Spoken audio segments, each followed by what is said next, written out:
boleh dilepas pribadi. Terima kasih Tuhan berkat yang sudah melayani pada kami saat ini dalam perayaan ini. Tuhan berkati semua yang juga ada di tempat ini, jemaat Tuhan dan juga hamba Tuhan, untuk sama-sama beribadah memuliakan nama-Mu. Bahkan kami mau sama-sama belajar dari kebenaran-Mu, dan kami percaya kami yang mendengarkan dan kami yang menyampaikan sama-sama diberkati Tuhan. Haleluya, amin. Silakan duduk Bapak Ibu dan saudara sekalian. Puji nama Tuhan. Terima kasih yang melayani Tuhan. Terima kasih Julio. Ya, Tuhan memberkati. Haleluya. Untuk hari ini Bapak Ibu dan saudara sekalian, mari kita terlebih dahulu saling bersalaman. Kita mengucapkan selamat hari kenaikan Tuhan kita Yesus Kristus. Mari kita saling bersalaman seorang yang lain. Selamat hari kenaikan Tuhan Yesus Kristus. Ya, kita mau bersalaman. Awas licin. Ica, kacamatanya tolong sayang. Baik Bapak Ibu semua berjalan mulai dengan keadaan baik, dan saya bersyukur hari ini Bapak Ibu dan saudara sekalian, saya melihat bagaimana anak-anak Tuhan tetap ada dalam sukacita, sekalipun libur panjang tapi tetap cari Tuhan. Amin. Ya, kita mau tergoda untuk liburan sebetulnya bisa Bapak Ibu ya, tapi ya, kami bersyukur karena hari ini kami boleh ada di dalam pelayanan ini, dan memang kita mau melihat Tuhan ada di dalam kehidupan kami. Kita mau melihat Tuhan ada di dalam panggilan pelayanan kami, dan kami percaya itu semua karena begitu besarnya kasih Allah bagi setiap kehidupan kami, dan Tuhan begitu baik, Tuhan begitu dahsyat, luar biasa. Amin. Ya, saya percaya Bapak Ibu dengan kasih setia kepada Tuhan, kita terus mau berjalan untuk melayani Tuhan sampai selama-lamanya, sampai waktu dan kesempatan yang Tuhan boleh berikan itu boleh ada dalam setiap kehidupan kita. Dan waktu itu adalah kesempatan, dan waktu kesempatan itu ada, itu anugerah yang luar biasa. Amin. Ya, saya percaya. Terima kasih sudah melayani Tuhan. Ya, saya percaya ya Tuhan semakin hari semakin nyata dalam pelayanan kita, dalam bidang-bidang pelayanan kita masing-masing. Apa kabar? Semua baik? Luar biasa. Luar biasa. Oh ya, Tuhan Yesus baik ya. Hari ini saya juga melihat bagaimana Tuhan Yesus luar biasa dalam kehidupan saudara ya. Dan kita tetap boleh hadir. Saya pikir kita tetap bisa hadir dan bersama-sama dalam beberapa jemaat yang ada di sini, walaupun hanya ada beberapa jemaat saja yang mungkin tidak bisa hadir ya, seperti keluarga Pak Sinaga ya, mungkin Bu Mary yang sedang bekerja ya, dan kita mau percaya ada beberapa jemaat Tuhan juga yang akan bisa tetap beribadah di tempat kita ya. Seperti hari ini ada ya mantan ketua youth ya, ada di tempat ini, luar biasa ya. Ronaldo, apa kabar? Ya, Tuhan baik ya. Oke, baik. Pada hari ini Bapak Ibu kita mau sama-sama melihat bagaimana tentang kenaikan Kristus dalam kehidupan saudara dan saya, dalam pengertian Yesus sebagai Tuhan dan Juru Selamat, sebagai Allah yang memang nyata dalam kehidupan saudara dan saya, menjadi Allah yang bukan hanya sekedar Juru Selamat, tetapi Dia yang sudah diurapi, dan memang yang diurapi oleh Allah, dan yang tetap ada sekalipun Dia naik bagi setiap kehidupan saudara dan saya. Percaya kan? Percaya ya? Amin. Saya agak sulit mungkin menyampaikan ini dengan kata-kata. Saya berusaha. Kalau khotbah di sini saya berusaha untuk menyampaikan sesederhana mungkin Bapak Ibu dan saudara sekalian. Tapi saya percaya Bapak Ibu pasti akan mencoba, akan mampu untuk bisa mengertinya. Saya ulangi ya Bapak Ibu ya. Kristus di dalam Tuhan sebagai Tuhan, maksud saya Kristus sebagai Tuhan, Dia yang diurapi Allah, sekalipun Dia naik ke surga dan sekarang sudah ada bersama-sama dengan Bapa di surga ya, dalam keberadaannya sebagai Allah yang hidup, Dia juga menjadi Tuhan yang tetap diurapi yang hadir bagi setiap kehidupan kita di dalam seluruh keberadaan kita, baik dalam komunitas kita yang kecil maupun juga dalam komunitas kita yang besar. Yang percaya katakan amin. Oke, saya mulai dengan kata itu. Kenapa? Saya mulai dengan kalimat itu karena saya mau memberikan prolog, pengantar, ya, introduction, ya, pengantar daripada khotbah ini, ya, Bapak Ibu dan saudara sekalian. Karena bagi setiap saudara dan saya, ya, kalau kita melihat Yesus Kristus yang naik, terkesan dalam kapasitas sebagai Allah yang diurapi, kita sudah tidak melihat lagi dalam kasat mata. Yesus sudah tidak terlihat lagi dalam kasat mata. Secara penglihatan kita, jasmaninya, tubuhnya sudah tidak terlihat lagi. Sepertinya kita tidak melihat Yesus secara nyata di dalam pribadi yang menjadi manusia yang sejati. Tetapi saat ini saya mengajak saudara dan semua kita yang ada di sini supaya mampu melihat Yesus bukan hanya sekedar manusia yang sejati, tetapi Yesus adalah Tuhan yang sejati juga. Sekalipun dia naik, dia tetap Tuhan yang sejati ada dalam hidup saudara dan saya. Amin. Cara berpikiran seperti ini harus saudara dan saya terus pegang, Bapak Ibu dan saudara sekalian. Jangan sampai cara berpikir yang seperti ini karena Kristus sudah tidak ada, ya udah, kita mau melakukan apa saja sesungguhnya itu bebas-bebas saja. Memang waktu kita diselamatkan oleh Kristus, kita sudah dimerdekakan. Keselamatan Kristus telah membawa kemerdekaan dalam hidup saudara, dan saya juga, atas setiap dosa-dosa kita. Tetapi kemerdekaan yang kita lakukan, sekalipun Kristus yang ada di surga sana tidak ada lagi secara lahiriah bersama saudara dan saya, tetapi Kristus di dalam Allah yang diurapi, dia tetap ada bersama-sama denganmu dan denganku, sehingga apa yang kita lakukan, kita tetap hidup di dalam iman percaya kita tetap hidup di dalam kekudusan kita tetap hidup di dalam kebenaran firman yang Tuhan mengajarkan dalam kehidupan kita, sehingga kita hidup di dalam kemerdekaan yang dimerdekakan di dalam dosa-dosa kita tidak lagi seenak-enaknya. Kita menghargai betul Kristus yang sudah mati dan bangkit, bahkan naik ke surga untuk menyelamatkan hidupmu dan hidupku. Bapak Ibu dan saudara sekalian, Yesus sebagai Tuhan dan Raja. Walaupun bangsa Israel, ya Bapak Ibu dan saudara sekalian, sebagian, saya menganggap dan menggunakan istilah sebagian, karena kata sebagian tidak semuanya bangsa Israel mungkin masih memahami tentang Allah yang menjadi Raja dalam perspektif Tauratisme, ya, atau dalam perspektif cara berpikirnya orang-orang Yahudi saja yang dasarnya Taurat semata. Tetapi dengan hukum Kristus yang menggenapi Taurat, sebagian orang-orang Yahudi yang sudah Kristen itu ada, Bapak Ibu dan saudara. Kalau Bapak Ibu mau tahu di daerah Israel sana, ya bahkan di Palestina, agama yang muncul di sana ada 3, Bapak Ibu. Agama yang muncul adalah Yahudi, Kristen, dan Islam. Yahudi, Kristen, dan Islam.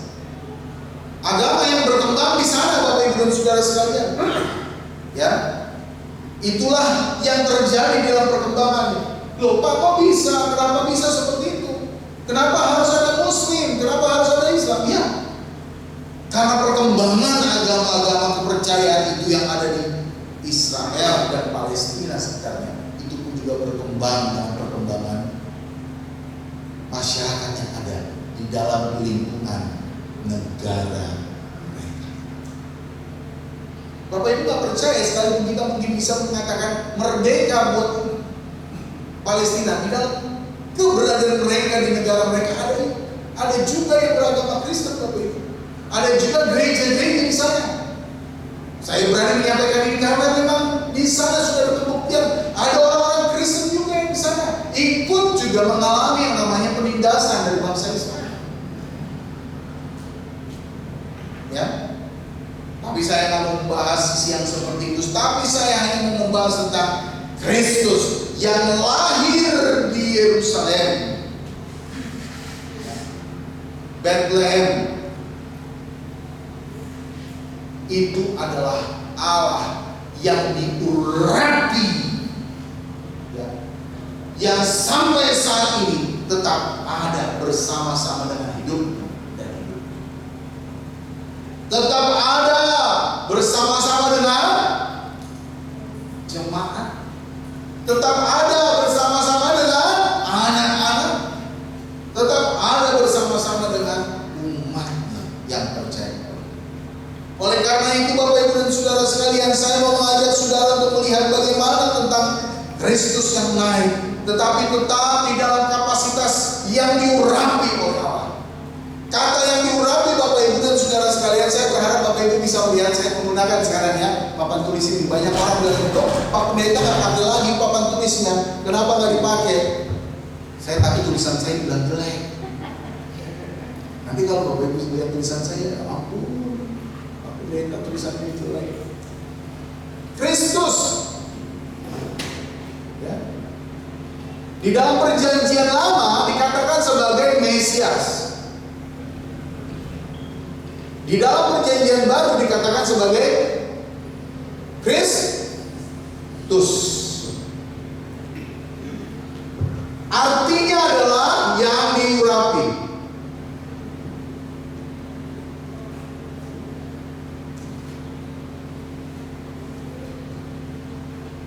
Dia boleh naik Bapak Ibu dan Saudara sekalian, tetapi dia sebagai Mesias bagi orang Yahudi yang percaya kepada Kristus. Dan bagi kita, sejak Kristus lahir, dia tetap yang diurapi. Pengurapan itu tetap ada Bapak Ibu di dalam statusnya sebagai yang diurapi.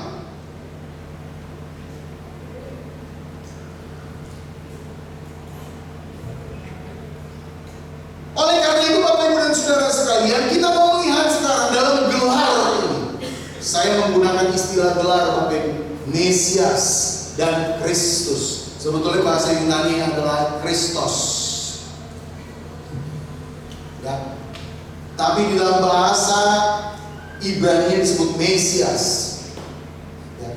Dalam istilah ini Bapak Ibu dan Saudara sekalian, pengurapan itu menjadi miliknya yang tidak akan pernah hilang sekalipun dia naik ke surga sana. Loh Pak, kan pengurapan itu terjadi hanya karena berdasarkan tanggung jawabnya sebagai juru selamat? Tidak. Bukan. Dia tetap Allah yang diurapi Bapak Ibu. Karena pengurapan itu adalah miliknya. Karena pengurapan itu adalah punyanya, atributnya. Amin. Saya ulangi. Banyak orang terkesan bahwa ketika kita berbicara tentang pengurapan itu hanya spesialis kepada tanggung jawabnya menjadi juru selamat. Tetapi sesungguhnya pengurapan itu adalah sebagai atribut milik kepunyaannya.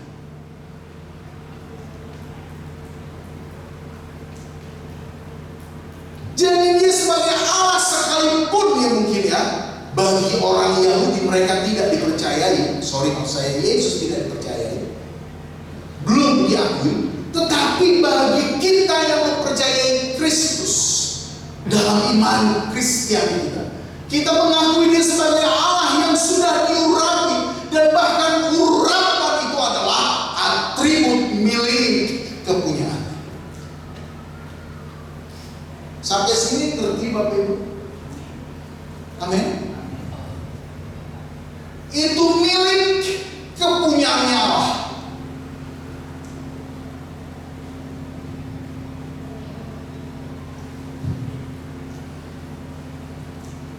Makanya Bapak Ibu dan sekalian, yang diurapi itu dipakai dan digunakan oleh semua kapasitas tanggung jawab yang ada di dunia. Pada zaman perjanjian lama, Bapak Ibu, Mesias digunakan juga istilahnya dalam pengurapan kepada raja-raja.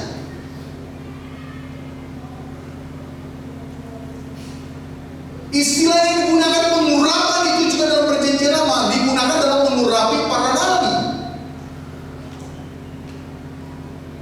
Tetapi pada kata Kristus dalam perjanjian baru itu tidak digunakan oleh siapapun juga.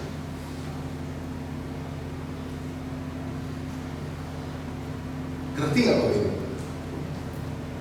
Di dalam perjanjian baru kata Kristus tidak digunakan oleh siapapun juga. Kata Kristus hanya digunakan di dalam sosok yang namanya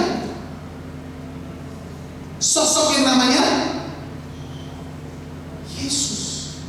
Walaupun kita sering dengar ya, pemain bola ada yang namanya Yesus. Betul? Ada pemain bola yang namanya Yesus? Kemarin dari yang datang nonton Real Madrid. Ada? Angkat tangan. Nobar.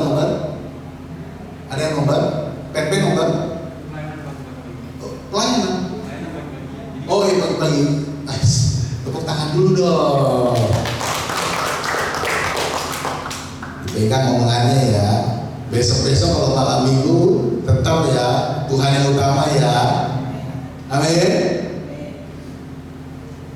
Kalau Bapak Ibu lihat nama Yesus Kristus pun juga ada yang digunakan oleh para pemain bola. Ya, saya pernah dengar itu. Tetapi istilah ini Bapak Ibu sesungguhnya tidak digunakan dalam kapasitas yang diurapi kepada siapapun dan lembaga manapun juga.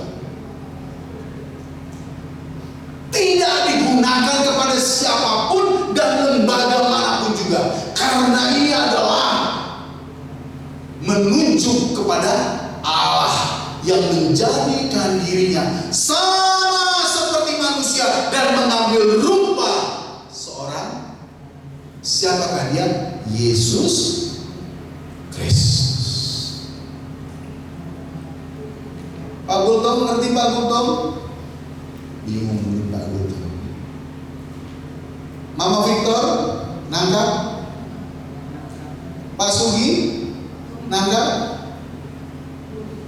Soalnya saya harus tahu dulu supaya kita harus seirama dulu nih, paham ini. Jangan sampai saudara berpikir bahwa ketika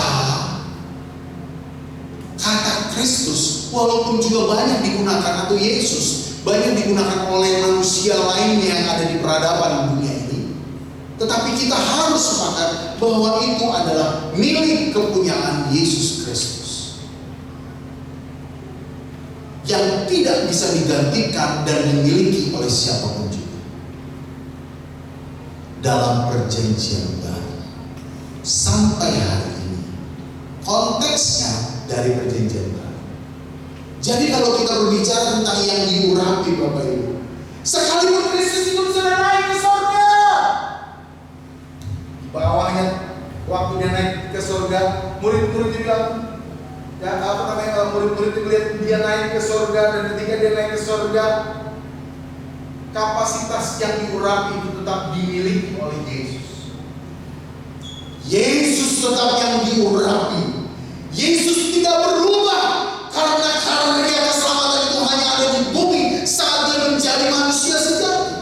Tetapi dia adalah Allah yang sejati, sehingga atribut yang diurapi itu adalah milik kepunyaan Yesus yang tidak bisa digantikan dan dimiliki oleh siapapun juga. Amin.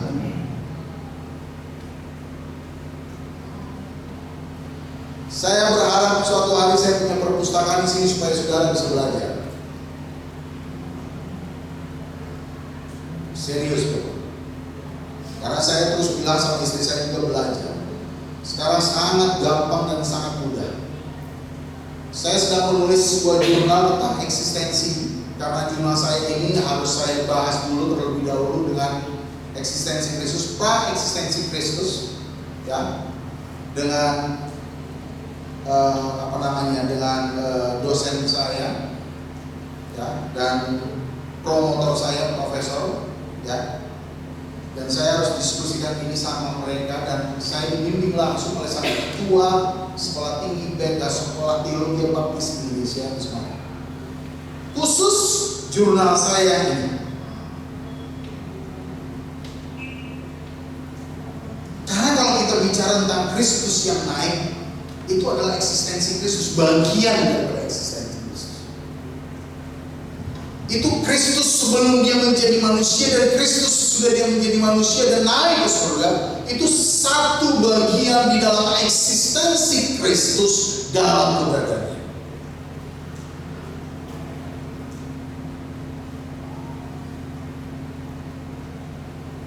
Dan pemakaian gelar Kristus itu sangat menonjol dan dominan di dalam kehidupan gereja. Sejak kapan? Sejak murid. Ya. Sejak zaman para rasul itu sudah dibacakan dan dibicarakan di dalam komunitas masyarakat. Mari kita buka dalam Markus pasal yang ke-8 ayat yang ke-27.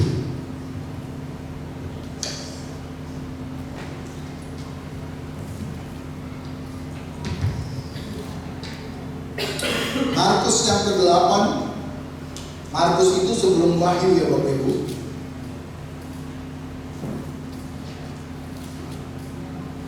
Markus 8 ayat 27. Bukan, Markus 8 ayat yang ke-27 sampai ayat yang ke-30 ya, Erik. Demikianlah firman Tuhan. Pengakuan Petrus. Kemudian Yesus beserta murid-muridnya berangkat ke kampung-kampung di sekitar Kaisarea Filipi. Di tengah jalan ia bertanya kepada murid-muridnya. Katanya, kata orang, siapakah aku ini? Jawab mereka, ada yang mengatakan Yohanes Pembaptis, ada juga yang mengatakan Elia, ada pula yang mengatakan seorang daripada nabi. Ia bertanya kepada mereka, tetapi apa katamu, siapakah aku ini? Maka jawab Petrus, engkau adalah Mesias. Lalu Yesus melarang mereka dengan keras supaya jangan memberitahukan kepada siapapun tentang dia. Kita baca korelasinya lagi, minta tolong ya, paralelnya dalam Markus 14 ayat 61-62. Ayat yang paralel. Markus 14 ayat 61 sampai dengan 60. Paralel itu artinya yang sama ya Bapak Ibu ya. Paralel, berhubungan ya. 14 ayat 61 sampai 62. Markus 14 ayat 61 sampai 62. Tetapi ia tetap diam dan tidak menjawab apa-apa. Imam besar itu bertanya kepadanya sekali lagi.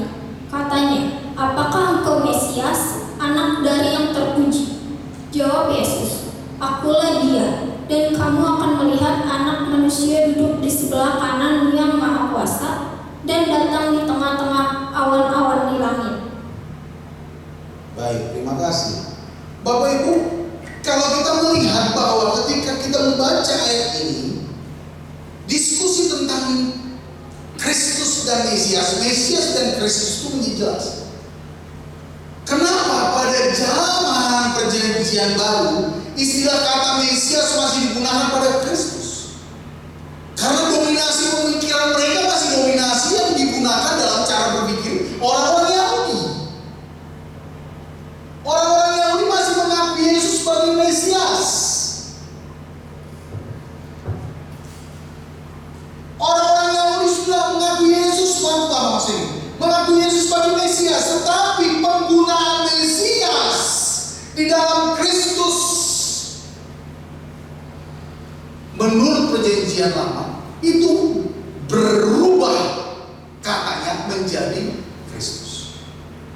Kalau Mesias itu bisa digunakan kepada para nabi, kalau Mesias itu bisa digunakan kepada para imam, kalau Mesias itu bisa digunakan untuk mengangkat para raja sebagai yang dirapi. Tetapi zaman perjanjian baru hanya Kristus menjadi atribut yang dimiliki. Kenapa? Lihat konteksnya Bapak Ibu.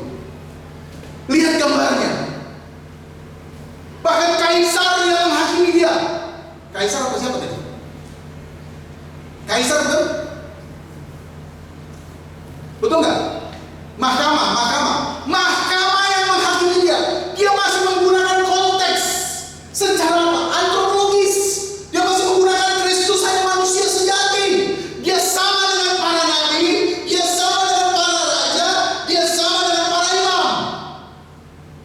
Maka konteks pada kata Mesias disamakan kepada Kristus kalau dia ada di depan mahkamah agama saat itu. Mereka belum sanggup untuk menerima Yesus sebagai Kristus. Mereka hanya sanggup menerima Yesus sebagai Mesias yang sama dengan para imam, yang sama dengan para nabi, dan yang sama dengan para raja-raja. Mereka belum merubah mindset mereka bahwa dia yang diurapi Allah, yang memiliki atribut sebagai yang diurapi sejak dahulu kala, dari dulu sampai selama-lamanya, dari kekal sampai selama-lamanya. Paham ini harus dimengerti Bapak Ibu. Ketika kita melihat kenaikan ini dengan cara berpikir seperti apa yang diajarkan dalam perjanjian baru. Yesus adalah Allah yang memiliki atribut yang memang sudah diurapi dan sebagai kepunyaan yang dimiliki oleh Yesus dari sejak dulu, sekarang, dan sampai selama-lamanya. Amin. Tepuk tangan dulu dong buat Tuhan Yesus.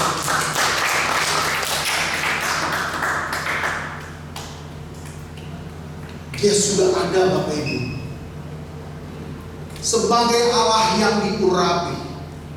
Urapan itu menjadi semua miliknya. Dan sebagai yang diurapi, dia datang mengurapi sejak perjanjian lama kepada para imam, pertama kepada keluarga, kepada gereja melalui para imam, dan tugas pelayanan melalui para nabi. Dan bahkan itu digunakan sampai perjanjian baru. Tetapi dalam konteks mereka orang-orang yang di dalam pelayanan dari para rasul, pelayanan dari para rasul itu sudah mengakui Yesus. Para rasul itu murid-muridnya, ingat ya Bapak Ibu, apostolos. Kata yang digunakan adalah apostolos.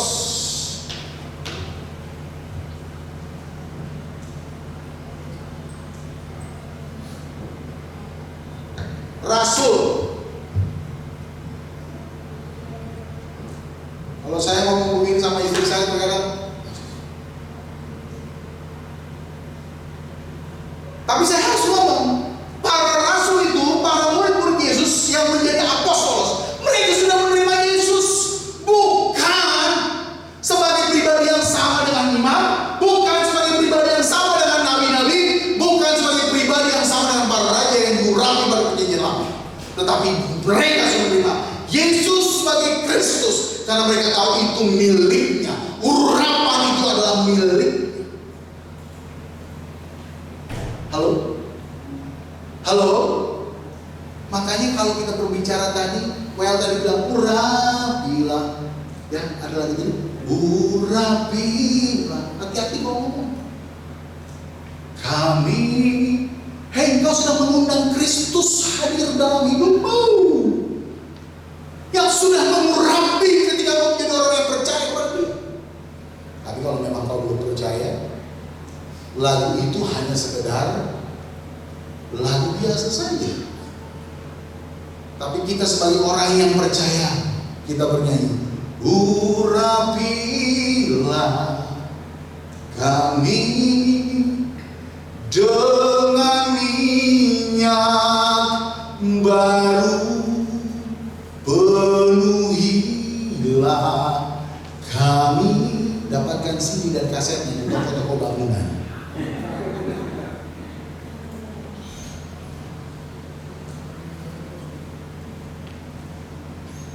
Jadi ketika kita bernyanyi, halo jemaat Tuhan, Sadarkah kita bahwa kita sedang minta Kristus ada dalam kehidupan kita? Halo. Ketika kau melayani Tuhan, sadarkah engkau bahwa ketika kau berkata-kata naikkan pujian itu, urapilah kami. Kau sudah mengundang Yesus di dalam imanmu untuk hadir kembali mengurapi hidupmu dan pelayananmu. Ketika kau berdoa di rumah, apakah kau sadar? Kau bernyanyi minta pengurapan karena ada Kristus di dalam hidupmu? Atau jangan-jangan di dalam pikiran kita masih menggunakan mindset dan pola yang sama dalam perjanjian lama?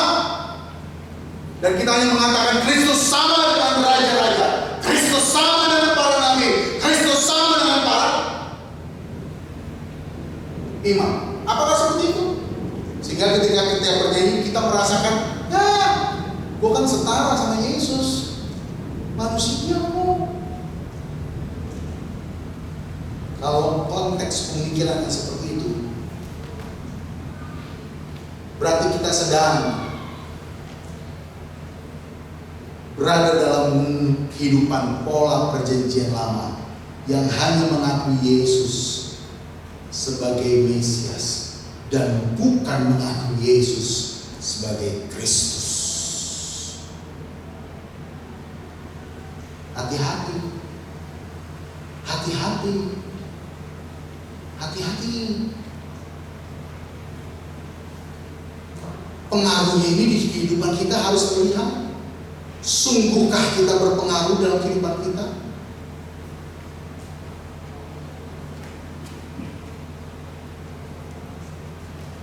Sungguhkah kita berpengaruh dalam kehidupan kita?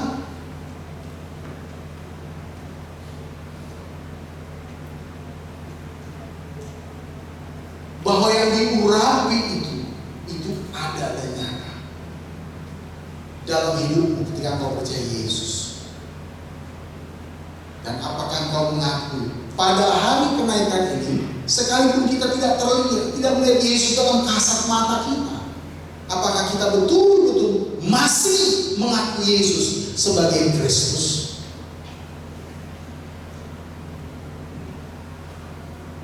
Atau kita hanya masih menggunakan cara berpikir kita? Yesus boleh naik, tapi hanya uratan saja yang boleh ada dalam saya. Tidak perlu adanya Yesus. Aduh, mengerikan lagi kalau sampai kayak gitu konsep berpikirnya. Mengerikan lagi Bapak Ibu.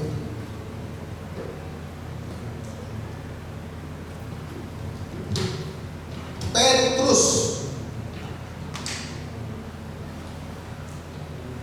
masih menggunakan istilah engkau Mesias, anak Allah. Tetapi dalam konteks pelayanannya setelah Kristus naik ke surga, para murid-murid akhirnya merubah mindset mereka, melihat Yesus bukan hanya sebagai Mesias, tapi melihat Yesus sebagai Kristus.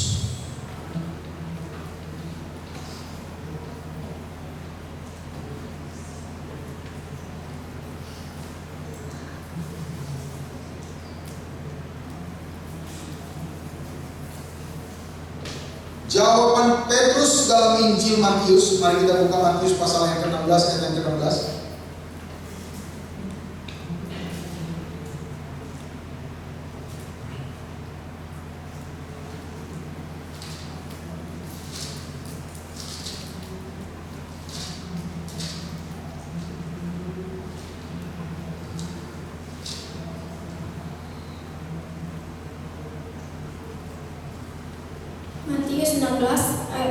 Matius 16 ayat 16. Maka jawab Simon Petrus, engkau adalah Mesias, anak Allah yang hidup.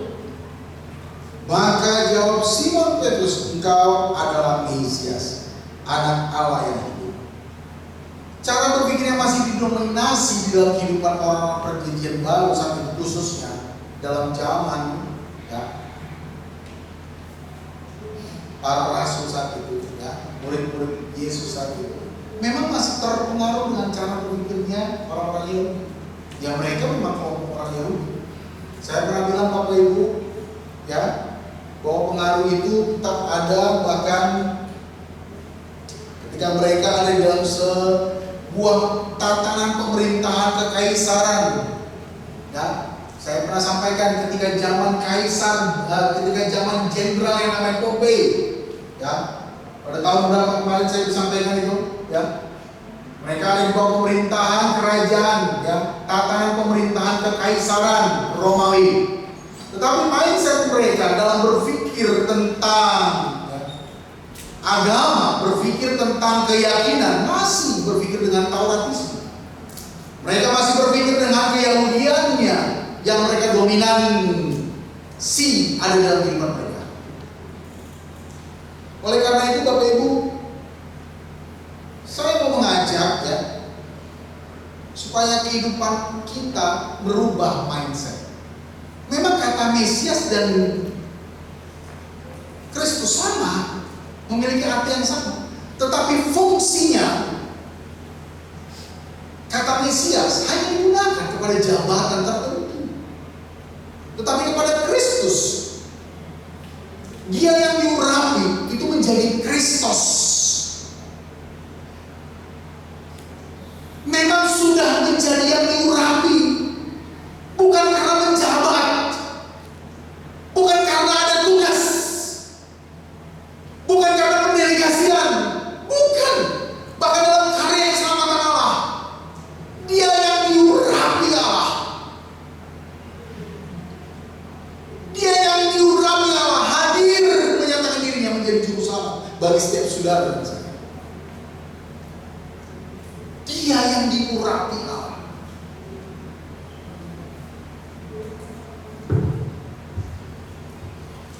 Saya sedang berusaha untuk merubah cara berpikir kita Bapak Ibu, menghargai Kristus lebih daripada para imam dalam perjanjian, lebih daripada para nabi-nabi di dalam perjanjian, lebih daripada para raja-raja di dalam perjanjian.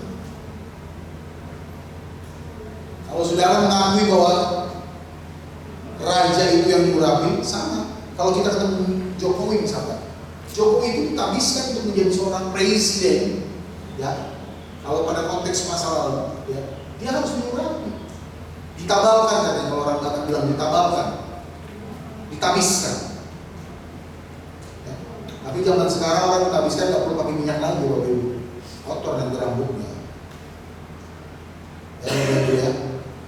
Kotor lagi nanti rambutnya. Saya sudah pakai apa itu yang minyak rambut itu. Sekarang rambut saya aja lagi tipis. Saya begitu botak saya. Kasihan misalnya. Begitu tebal rambutnya Pak Yohanes Ong, umur sudah 60 berapa? 62 ya, 62. Tapi rambutnya masih lebih lebat daripada saya. Hah? Udah putih ya Pak ya. Tapi botaknya masih botakan saya Pak. Saya masih lebih botak Pak. Terlalu banyak berpikir Pak, makanya harus cabut-cabut Pak. Kalau saya ketemu Jokowi karena dia yang dihabiskan menjadi presiden. Sebab Ibu sering lihat ya sekarang Jokowi. Kan Jokowi aja sebagai presiden aja kita dari periode pertama. Dikatakan apa? Waktu zaman dengan Prabowo sebelum serang, kecebok kan? Apa dia bilang? Jokowi bilang apa? Kecebok dan? Hah? Kadal. Kecebok dan? Hah? Kampret. Oh ya, kecebok dan kampret ya? Oh ya, kecebok dan kampret. Bayangkan saja Bapak Ibu, penghargaan sudah kepada presiden. Ini saya sedang merubah mindset, karena pertobatan itu dimulai dari mindset yang berubah. Makanya waktu kau mulai hidup dalam iman percaya secara pribadi, kau akan menghargai Yesus tergantung nanti dengan cara berpikirmu, dengan mindset berpikirmu. Cara berpikirmu menghargai Tuhan itu kayak apa? Kalau kau belum bertobat, pantaslah sikapmu masa bodoh dalam hidup ini, di dalam ibadah ini, dalam pelayanan ini, di dalam kekristenanmu, cuek aja. Saya udah selamat kan? Iya, memang keselamatan tidak akan hilang. Oh Bapak pendeta Calvinis? Bukan. Baca Roma 1 ayat dari mulai ayat 16 sampai dengan Roma 8. Semua kita akan tahu bahwa keselamatan itu tidak akan pernah hilang. Tetapi kata Paulus bilang apa? Di Roma ditulis, pada jemaat di Roma ditulis tidak akan hilang, dari Roma 1 sampai pasal yang ke-8. Tetapi jangan lupa, Paulus bilang apa? Jagalah itu dengan takut akan Tuhan.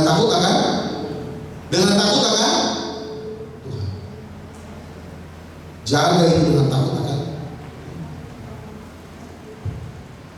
Bukan berarti kita diselamatkan. Ya udah kita main sana ke diskotik.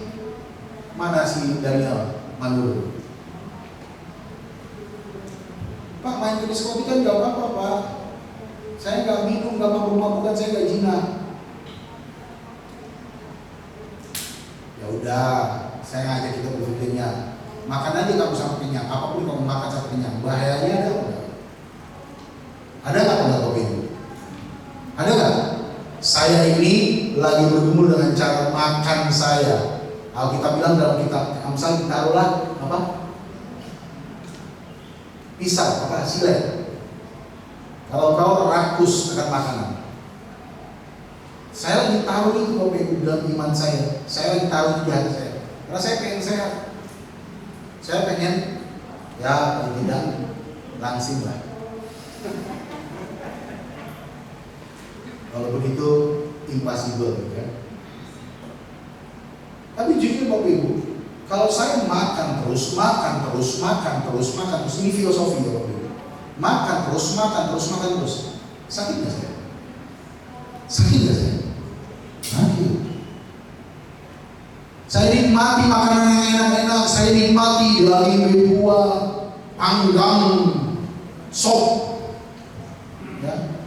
Saya pernah diajak makan sama abangnya Mama Jojo, ya, Bapak Charlie, makan di bakmi Gading, bakmi bintang Gading yang ada di Palung Lestari, bakmi B2 di situ.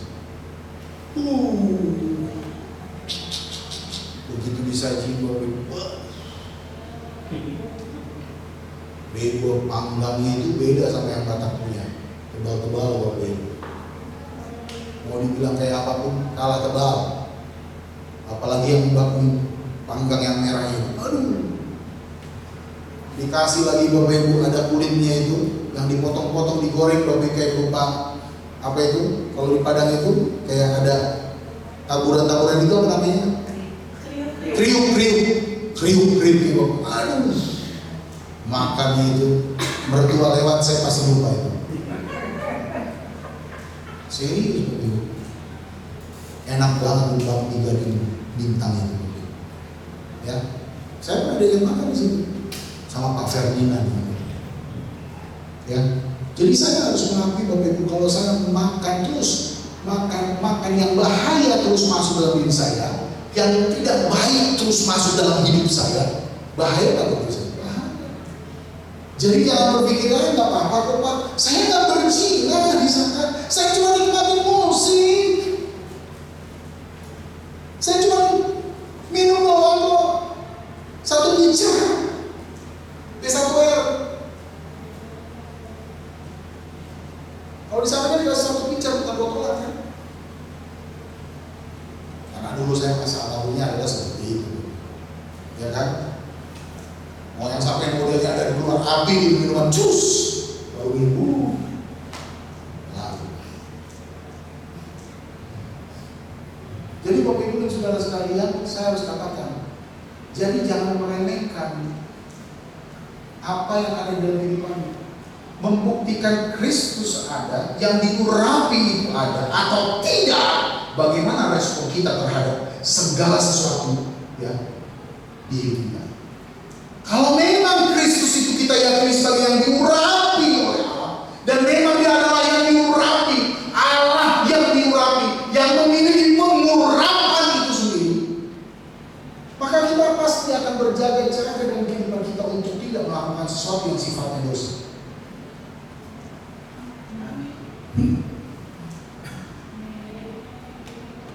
Untuk tidak melakukan sesuatu yang sifatnya dosa.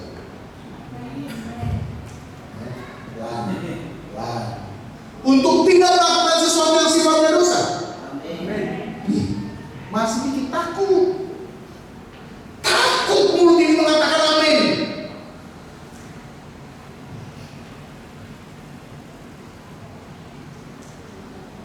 Kenapa? Alasan kita hanya bicara daging, kan masih daging, Pak. Ya sudah, jangan percaya Yesus, jadi agama lain aja.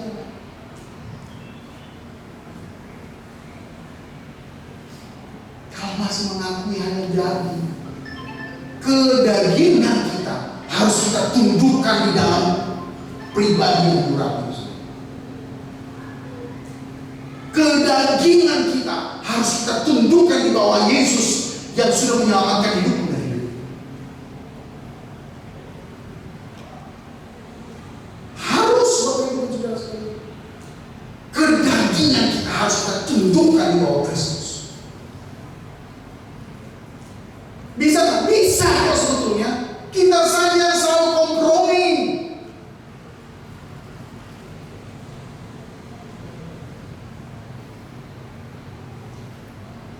Kita saja yang selalu kompromi.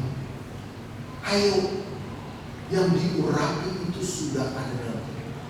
Ketika kau bernyanyi, urapilah kami. Bahkan ketika kau berjalan ke dunia juga, kau bernyanyi dengan niat baru. Kalau ada orang yang senggol naik motor gitu, atau membuat kita marah, mobil saya berkali-kali beset. Bapak Ibu, pernah saya bawa taman kencana, mobil saya beset gara-gara ada anak muda pacaran naik motor. Karena saking asiknya, anak muda pacaran naik motor, lupa dunia milik dia berdua kali ya. Akhirnya saya klakson dia supaya dia malah dia kena mobil saya balik. Samuel, anak saya, itu bikin baret lagi. Ternyata dia nyerempet apapun kan. Saya berusaha, marah saya waktu marah. Apa sih kamu Bang? Kok begini sih kamu jadi bawa mobilnya? Tapi saya berusaha untuk mengingat ada yang diurapi di dalam hidup saya. Ada Kristus yang sudah menyelamatkan hidup saya. Makanya saya bisa nyanyi dan merenungkan itu. Ayo, sejauh apa responmu, anak-anak muda, remaja, sejauh apa responmu terhadap Kristus? Sebesar itulah pertumbuhan iman akan nampak dalam kita. Amin. Amin. Sebesar itu akan nampak dalam kita.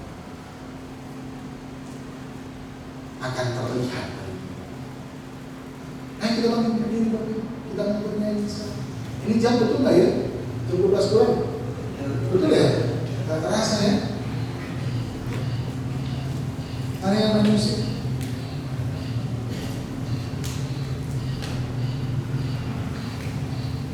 Saya minta tolong untuk suara daripada minggu depan ya, tolong dikecilkan suara sound systemnya dan speakernya.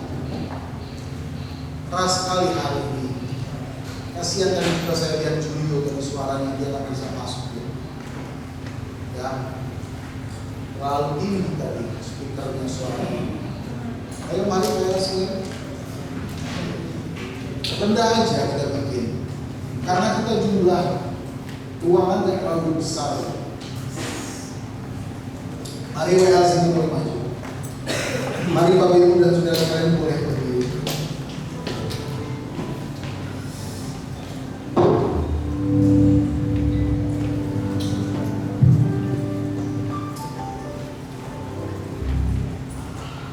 Lagunya yang saya tulis tadi.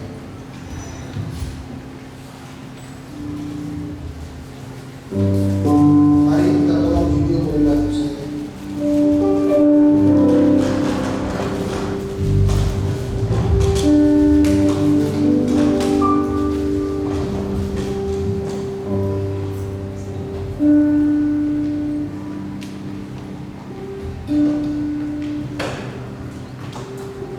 Yesus Kristus Tuhan.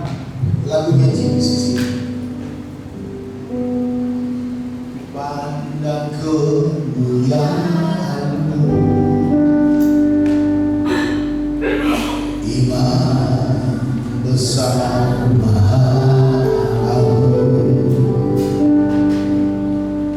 Kaulah pemilik hidupku, Yesus Kristus Tuhan.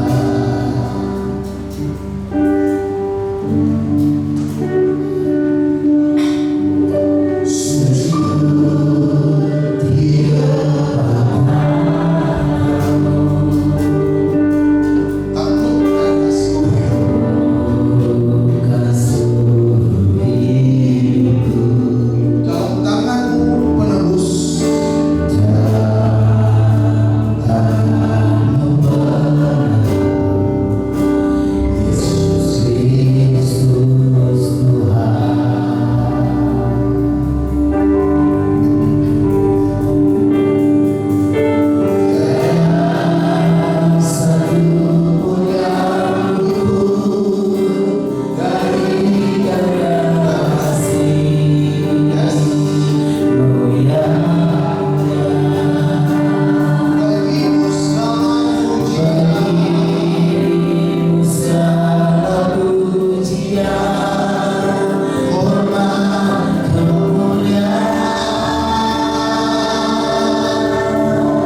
siang hari ini Bapak Ibu. Terima kasih buat hambanya yang sangat luar biasa untuk firman Tuhan pada siang hari ini. Biarlah setiap firman Tuhan menjadi kekuatan dalam setiap kehidupan kita, dan kita percaya hambanya akan dipakai lebih dan lebih lagi untuk memberitakan firman Tuhan dimanapun hambanya pelayanan. Tuhan memberkati. Bapak Ibu, tiba saja kita memberikan persembahan kita yang kedua. Mari Bapak Ibu yang melayani, saya undang ke depan. Kita akan berdoa bersama-sama sebelum kita memberikan persembahan yang kedua.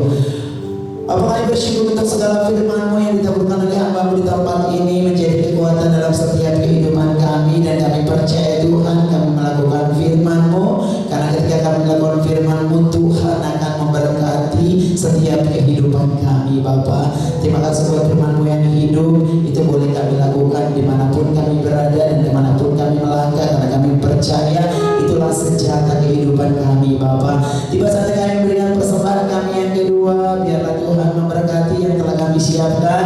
Biarlah Tuhan membalasnya dengan berlipat kali ganda